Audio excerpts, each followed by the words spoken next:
This is The Extra Point, an Arizona's Family Originals podcast, sponsored by your Phoenix Suns. Well, getting set for another monster sports weekend in the Valley of the Sun. This is The Extra Point on Arizona's Family Sports. Mark McCloon, Elliott Polakoff. We have a couple of hot microphones here. I feel like we should welcome in some guests. I think that's a good call. Okay, well, we're waiting on Julia Lopez. She's downstairs putting the finishing touches on her interview with Rabbit, the Cardinals safety, who Interview with the Rabbit. Interview with the Rabbit, or Rab, as we call him. So that's interesting. Max the Zippy, the star intern, is behind the glass right now.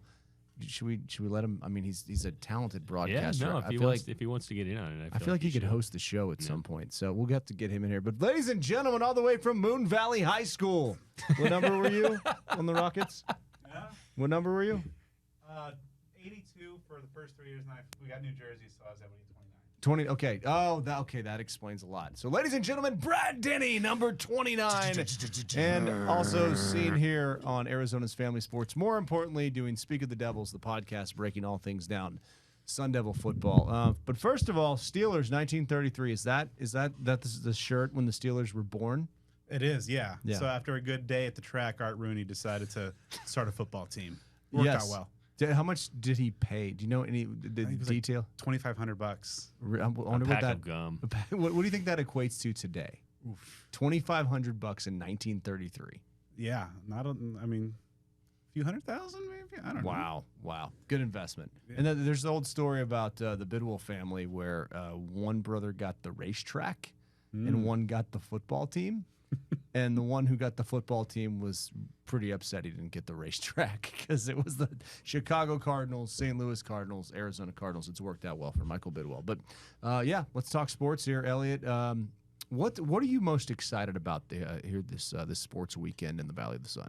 I mean, I think, especially with Brad sitting next to me, it'd be wrong to say anything other than the big ASU versus Utah showdown tomorrow. I mean, that's a statement game if I've ever seen one for the Sun Devils. Get a chance to beat a top 20 team, move to 5-1. This was the team that was finished last in the Big 12 in the preseason. I mean, like, nobody expected. I don't think you expected this. At least maybe you did a little bit. I mean, even the eternal optimist didn't expect the Sun Devils to be as impressive as they have been so far. And if they beat a Utah team with Cam Rising starting at quarterback, that is sending quite a message to the rest of not just the Big 12 but the country. Do we start talking playoff? If that happens, do we start talking Fiesta Bowl? Because the Big 12 champ goes to the Fiesta Bowl. I'm going to get your light a little better. No, that's something that's probably it's a good start for sure. I mean, as Doug Tamero put it, like no matter what happens over the next 2 weeks, you're going into November with a winning record.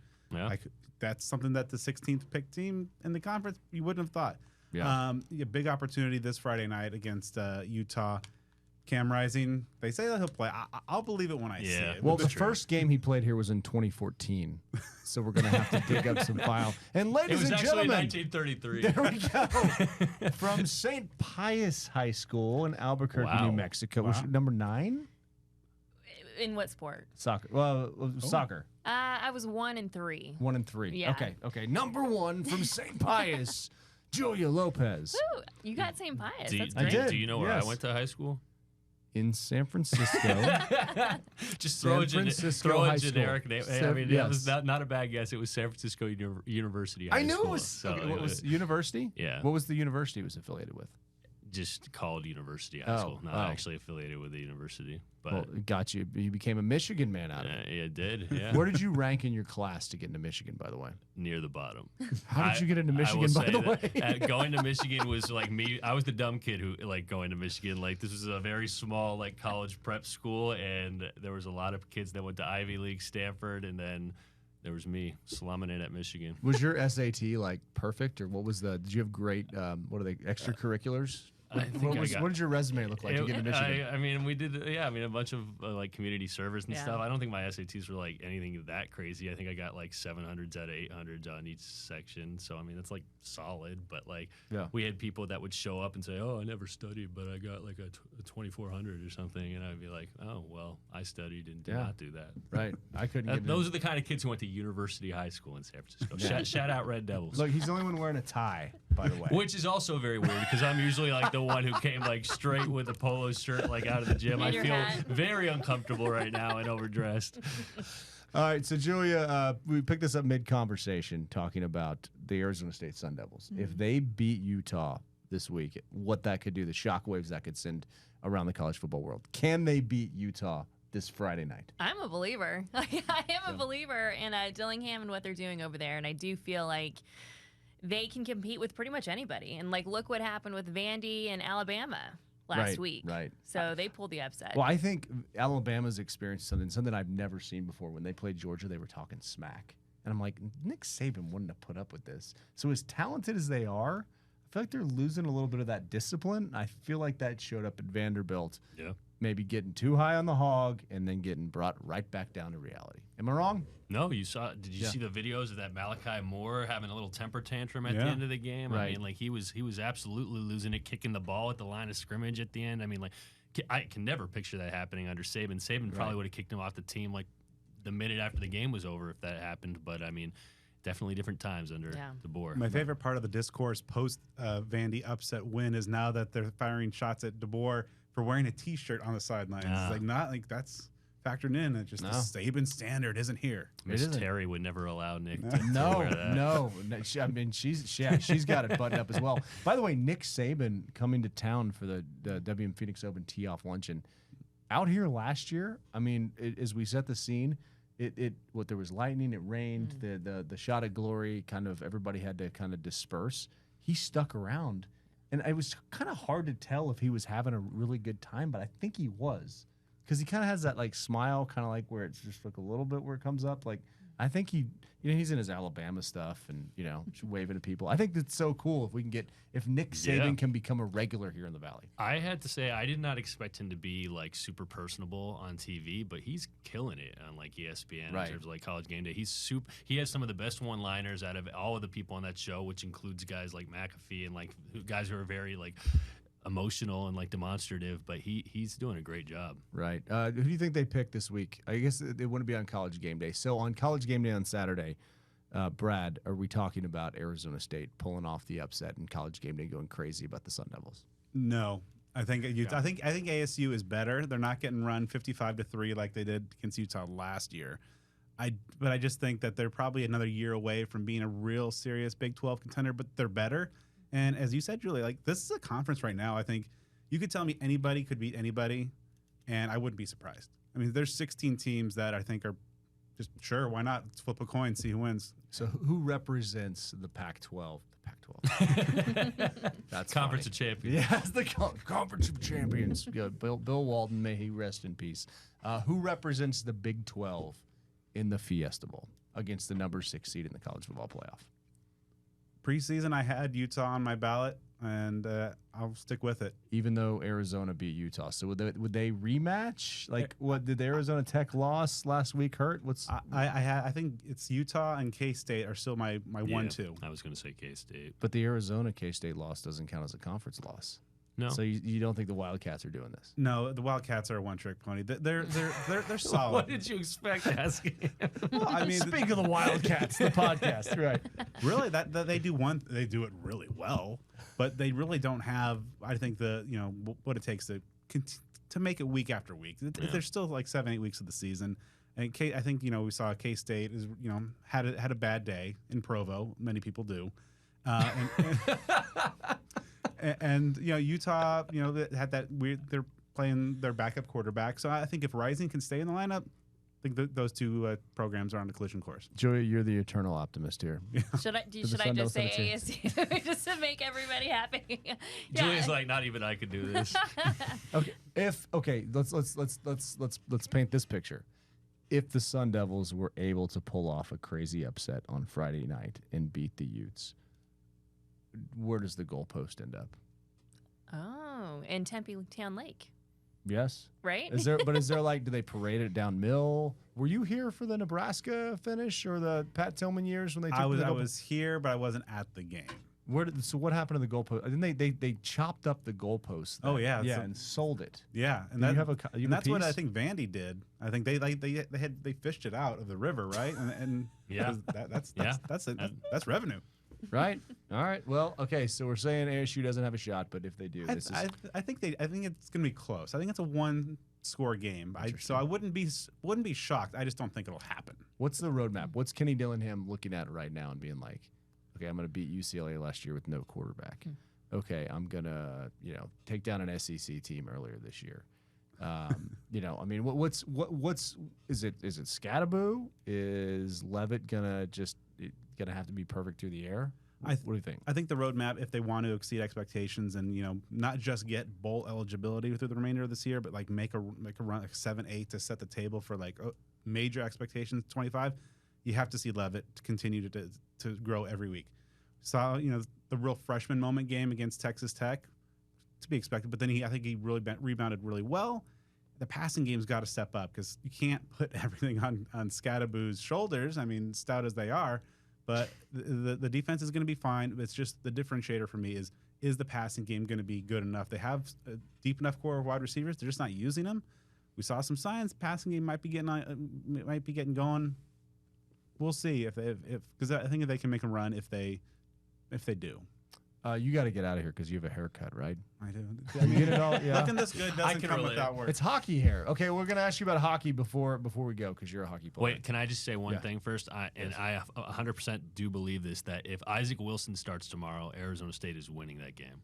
I'm putting it out there. Wow. Like, I don't feel confident enough to say that if Cam Rising starts and plays, but if Isaac Wilson plays, Sun Devils are winning tomorrow. And I hope the goalposts come down regardless if they win. Right. Should we go down there after the extra point because it would be like 11:30?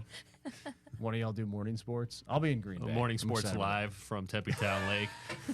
Yeah, Max is zippy back there. No, are you plugged in yet? I don't know if he's plugged in. Hey, how about this? We're gonna get Denny out of here, and then we're gonna bring in Max to talk a little bit with us. ASU hockey preview against Michigan. How does that go this weekend? Split. It's 2 games, right? I believe so. Yeah. I guess you couldn't split 3 games. Yeah. So sweep for the Michigan man. For the Michigan man. Will you be wearing that? Is that a Michigan tie? I will be wearing my Michigan jersey going live at Arizona State. No, I won't. Okay. But I wanted Julia's reaction to be exactly that. So thank you, Julia. But no, I do think that I think that Michigan is going to win both. I think Arizona State's going to be not bad this year, but I don't think that they're ready for Michigan yet. If they were playing them in the Frozen Four, I'd pick Arizona State because Michigan can never win in the Frozen Four. But interesting. Not yet. Brad, you're a goalie. What's the goalie situation look like with these two? Who's a better goalie? Gibson Homer, ASU's goalie, who wrested the starting job away from TJ Sentenfelter last year. Here's my hot take of the weekend. Like a 30-ish save shutout on Friday night. So wow. Yeah. And then falls apart on Saturday for the split. They've been doing a rotation thing, so that's how they got the split against Air Force. So, but yeah, Gibson Homer is a name to watch. 30 saves is a lot. Yeah, okay, that's a good name. That's a good hockey name. Yeah, it can go either way. Awesome. Well, all right, we'll have fun getting your hair cut. What happened to your thumb, real quick? Oh, hockey injury. Yeah, we'll go with that. Yeah, yeah, definitely not a car door that I accidentally closed on my own hand. So. As he was getting in his NASCAR, he was trying to make his way over the circuit. Yeah, but look at the door. He totally won that battle. Who the Steelers have this weekend, by the way? Raiders. Oh, the Steelers. That's a good matchup.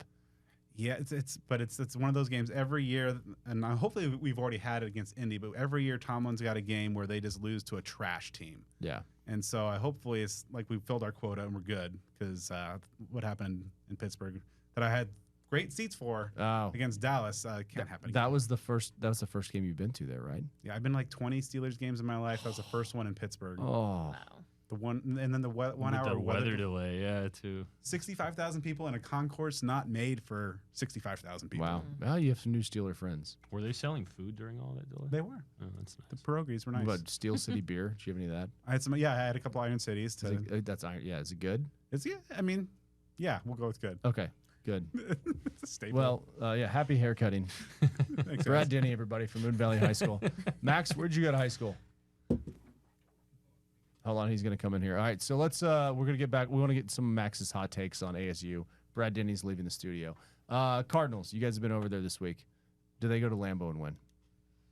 Okay, so I was in Santa Clara when they beat the 49ers at Levi Stadium, and I was not a believer, at halftime, obviously, because what we saw in the first half, but then they completely turned it around. But I will say that I was the only media person pregame that called the Cardinals winning that game that day. Nailed it. Was it the Heat? Did you think the Heat? I think that had a huge edge, edge for the Cardinals, because they're obviously used to that, playing in it all the time. But I just think that they were just so close to winning some of these games, and they did it. They just were able to flip the switch and have Kyler run the ball more, James Conner run the ball, and Kyler made some really impressive throws down the stretch. And the defense, too, just all came together. It was just amazing to see. Well, with Will Hernandez out, it worries me. And it's in the rain. So is it supposed to rain?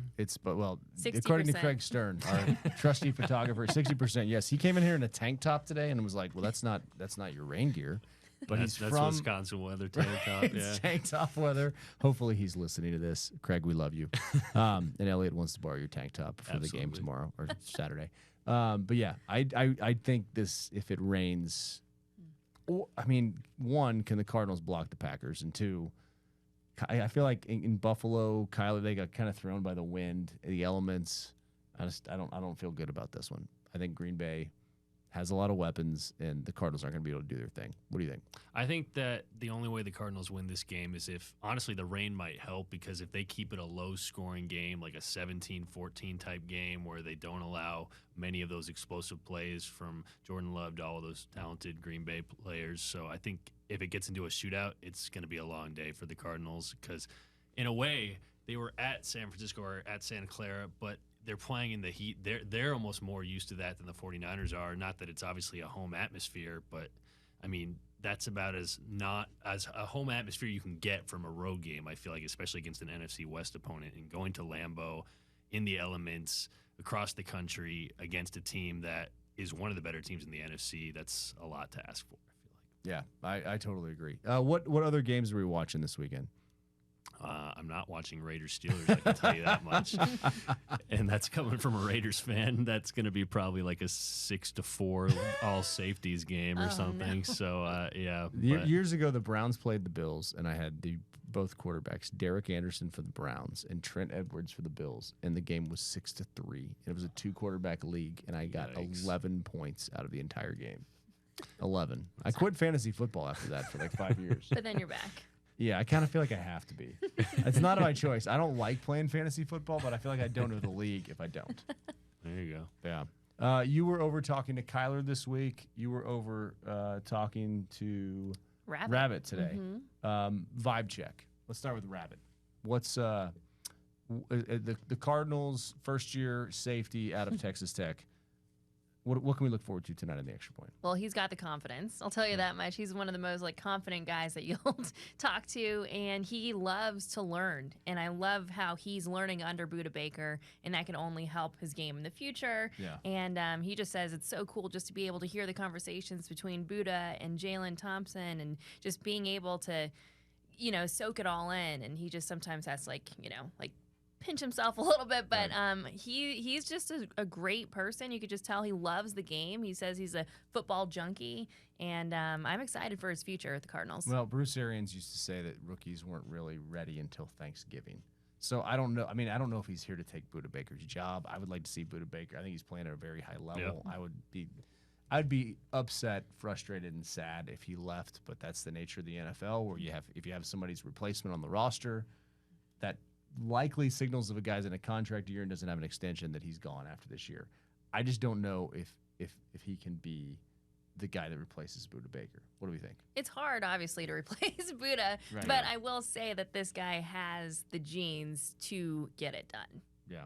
To not have a big drop off. Levi's? Or yes. To not have a big drop off. He's got the DNA. Yeah. I agree.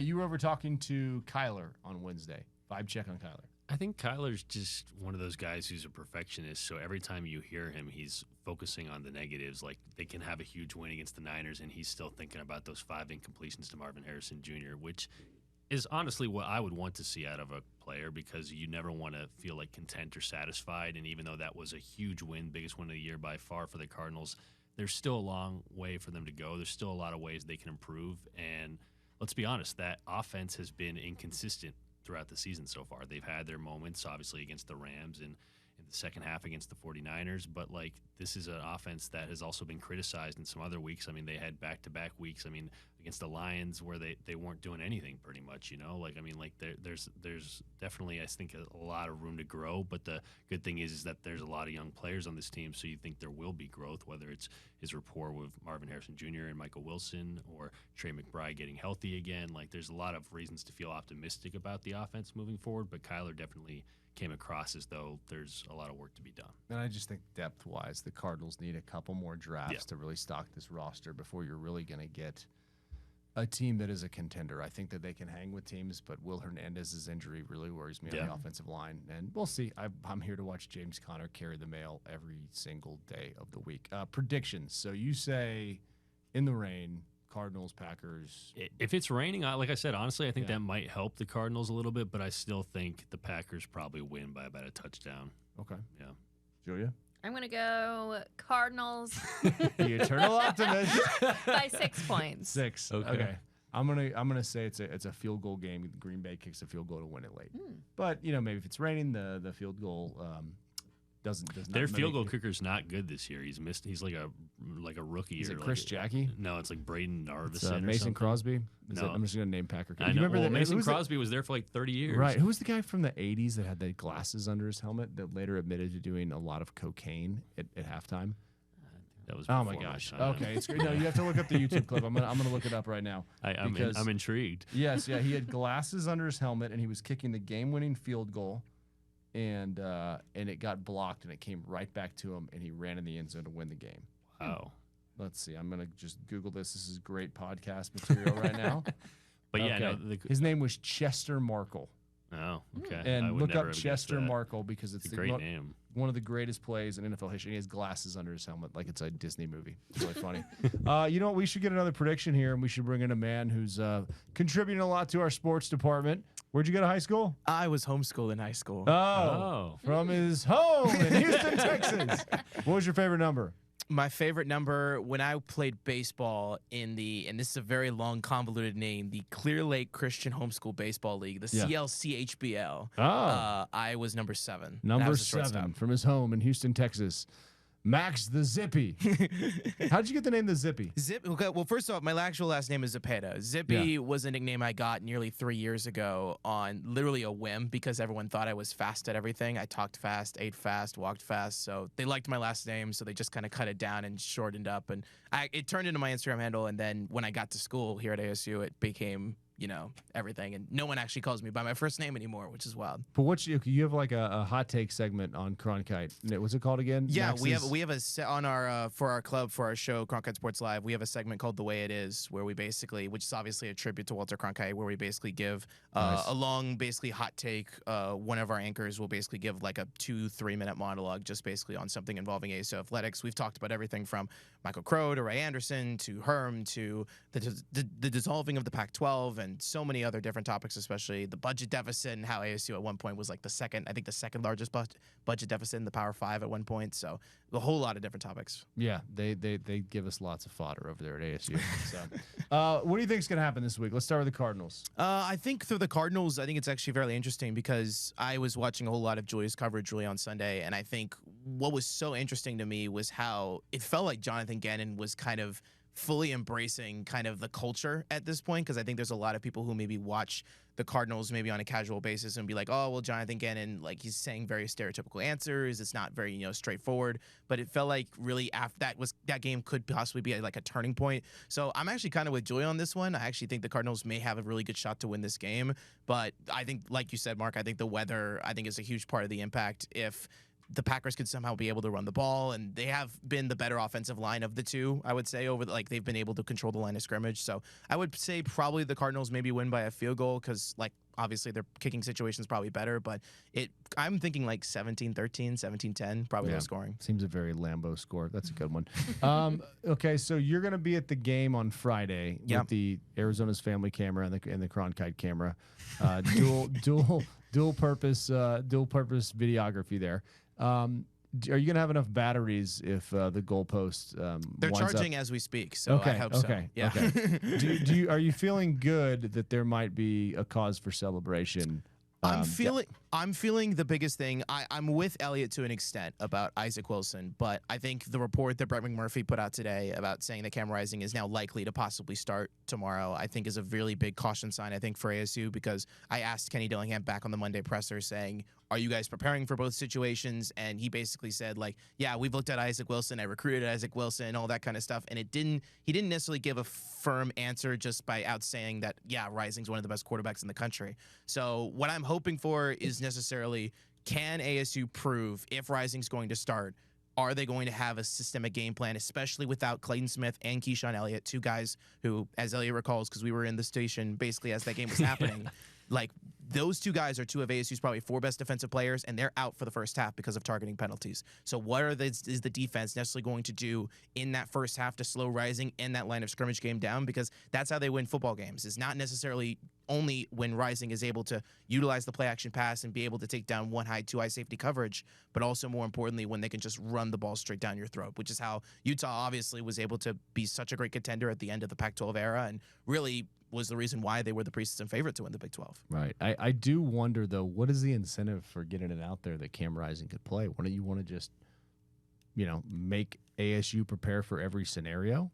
Or you're making them prepare for more scenarios now? I think the biggest thing is that the Utah fan base has been, like, going ballistic over all of this. They're like, Cam Rising, just give us an answer one way or the other. Stop keeping us in limbo. Like, the Utah, they're obviously a passionate fan base, and they have been flipping out recently about kind of just the will he or won't he. They're like, I don't even want him on the team anymore. I'm tired of this. But, like, he's obviously one of the better players in college football, born in the 1930s, just, like, has continued to like perform for a while. Now, former Texas Longhorn too, actually, briefly. Right. So I mean, like, he's what starts in Texas changes the world. He's a difference maker, yeah. But but I mean, will he or won't he again? I mean, we're never, like Brad said, we're not really gonna know until we see him on the field. And honestly, I don't think I'm going to know fully until the game's over, because I could see them, like, rotating quarterbacks. I mean, this has been going on for years now. But I think what Brad was saying was very, very evident of the fact that the Big 12 is a win in any opponent league. I absolutely could see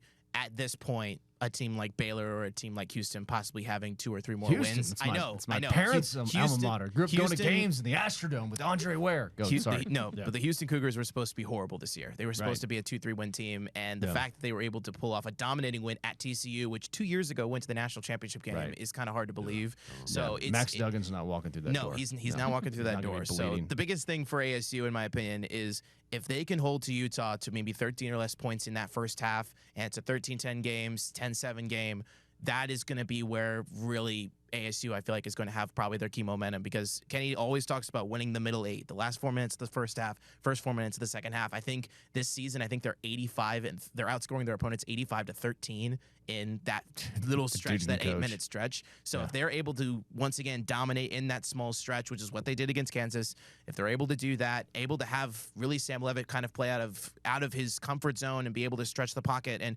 to be honest, if Cam Scatterboot can be able to rely on an offensive line that Denny has probably mentioned dozens of times on his show, didn't come into a whole lot of expectations with the offensive line. One of the probably worst in all of FBS. Right. If they can be able to hold on necessarily and be able to stay at the same level when it comes to the line of scrimmage, they'll be fine. If not, they're probably going to lose by 7 or 10. Split in hockey or two?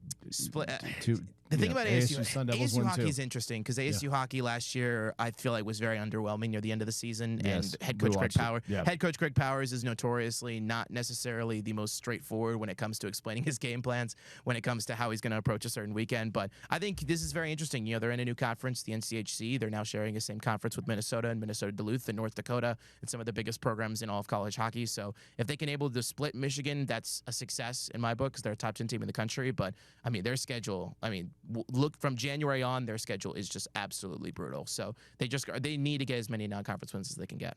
All right. Finally, Suns. You're going over there tomorrow. Mm-hmm. Suns, Pistons. We get to see it again. It was so fun the other day. I like the 2-point guard system. We had a situation where we're like, the Suns need a point guard. Now they have 2, maybe 3. I if there's Kool-Aid here, I'm chugging it right now. But is that just the function of being away from watching this for a couple months, and we're going to see a very similar result to what we saw against Minnesota last year. I think they have the needs that they needed last year. So they have, I think, filled those holes. Yeah. And now they have that time to actually get that chemistry that we've all been talking about. And as long as they stay healthy, they have a heck of a chance. I think that they're going to be a lot better this year. I don't know still if I'm completely sold on their front court at this point in time. I love Nurk. He's a great guy. He's great with the media. I don't know if him and Mason Plumlee are enough interior to beat some of these athletic teams in the West. But I do think that point guard issue was something that we were all just like, what is going on last year in terms of Book, like having to handle the duties a lot of the time, like Beal, like that's just not feasible. You could have Frank Vogel saying it was, but it's just not long term, and especially in the playoffs when every possession counts and they don't have somebody who can facilitate for the others. It seems like they ran out of creative juice, and I don't think that'll be an issue this year. But like I said, I still am a little worried about the front court. And I'm actually kind of excited about the Valley Suns. I think that there's a number of guys, especially the rookies, Ryan Dunn, who's making threes, and you're like, this guy made 12 threes at Virginia. Oso Guadaro, whose shot needs work, but there's the passing's great, and around the rim he's great. I think Damian Lee coming off the bench and making some threes. That's intriguing to go with Grayson Allen, who's setting records. What about Flash of Nash?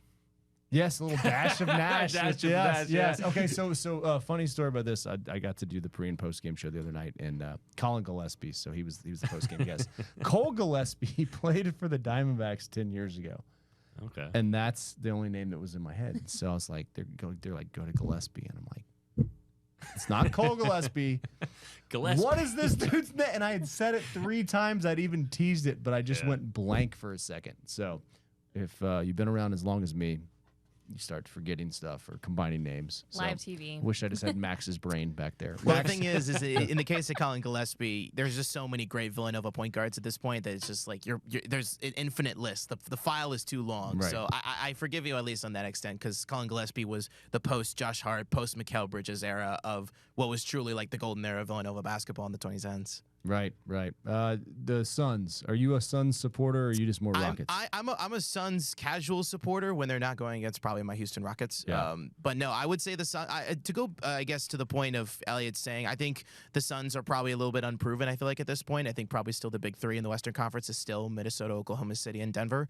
But I think that the Western Conference is so, I feel like, at least top heavy with those 3 teams. It's so wide right underneath it. So I think that there's room certainly for Phoenix to be a 4 and 5 seed again. It's necessarily going to be in these first couple of months, how is Budenholzer going to be able to try to build some sort of culture? Because I feel like with how the Suns have been going through head coaches, it seems, in these last 3, 4, 5 years, if they're able to build that sort of culture with either being very defensive focused, which it feels like that's how it was in Milwaukee when Budenholzer was in charge, if that kind of culture translates to a very offensive driven roster, then in many ways I feel like the Suns can probably have a very good October and November. All right, congratulations, Max. You're now host of the podcast. Great job. His maiden voyage here on the podcast. But yeah, good stuff. All right, I think we accomplished a lot, and let's meet back up here next week and see what we got wrong. I like it. Nothing.